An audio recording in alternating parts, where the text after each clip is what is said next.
തൃശൂർ തിരുവുള്ളക്കാവ് ദേവസ്വം വിദ്യാഭ്യാസ സഹായനിധി വിതരണം ചെയ്തു. ADGP വിജയൻ പരിപാടി ഉദ്ഘാടനം ചെയ്തു. ഗുരുവായൂർ ദേവസ്വം മുൻ ചെയർമാൻ TV ചന്ദ്രമോഹനൻ വിദ്യാഭ്യാസ സഹായനിധി വിതരണം നിർവഹിച്ചു.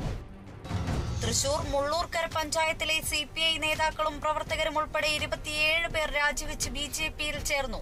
ദേശീയ തലത്തിൽ നടത്തുന്ന മെമ്പർഷിപ്പ് ക്യാമ്പയിന്റെ ഭാഗമായി മുള്ളൂർക്കരയിൽ സംഘടിപ്പിച്ച യോഗത്തിൽ വെച്ച് BJP സംസ്ഥാന ജനറൽ സെക്രട്ടറി MT രമേശ് പുതുതായി പാർട്ടിയിലെത്തിയവരെ ഷോൾ അണിയിച്ച് സ്വീകരിച്ചു. മുഖ്യമന്ത്രിയുടെ 4ാം 100 ദിന പരിപാടിയോടനുബന്ധിച്ച് റീബിൽഡ് കേരള ഇനീഷ്യേറ്റീവ് പദ്ധതിയിൽ തൃശൂർ കോർപ്പറേഷനിൽ ഉൾപ്പെട്ട നിർമ്മാണം പൂർത്തിയായ 4 കുളങ്ങളുടെ ഉദ്ഘാടനവും ആസ്തി കൈമാറ്റവും നടന്നു. ചേറൂർ എടത്തറ മനു സ്മാരക ഹാളിൽ കൃഷിവകുപ്പ് മന്ത്രി P പ്രസാദ് പരിപാടി ഉദ്ഘാടനം ചെയ്തു.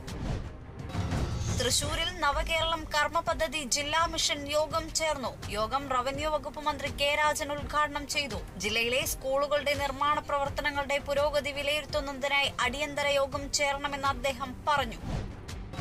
തൃശൂർ അന്തിക്കാട് മഹല്ല് കമ്മിറ്റിയുടെ നേതൃത്വത്തിൽ ദിക്ർ വാർഷികവും സ്വലാത്ത് മജ്ലിസും സംഘടിപ്പിച്ചു. സയ്യിദ് സൈനുദ്ദീൻ സഖാഫി അൽ ബുഹാരി ഉദ്ഘാടനം ചെയ്തു. മഹല്ല് പ്രസിഡന്റ് അബ്ദുൾ നാസർ പതിപ്പറമ്പത്ത് അധ്യക്ഷനായി.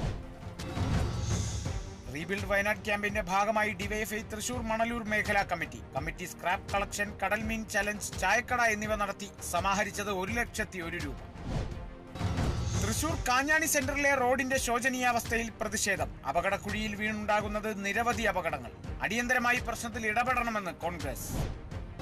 തൃശൂർ അന്തിക്കാട് MDMA-യും കഞ്ചാവും വിൽപ്പന നടത്തിയ യുവാക്കൾ പിടിയിൽ. അറസ്റ്റിലായത് വിഷ്ണു സാജൻ, VS വിഷ്ണു എന്നിവർ. തുടരന്വേഷണത്തിൽ യുവാക്കൾ ക്ഷേത്ര കവർച്ചയിലെയും പ്രതികളെന്ന് അന്തിക്കാട് പോലീസിന്റെ കണ്ടെത്തൽ. ക്ഷേത്രത്തിൽ നിന്ന് കവർന്നത് വിഗ്രഹത്തിൽ ചാർത്തിയ ആഭരണങ്ങൾ.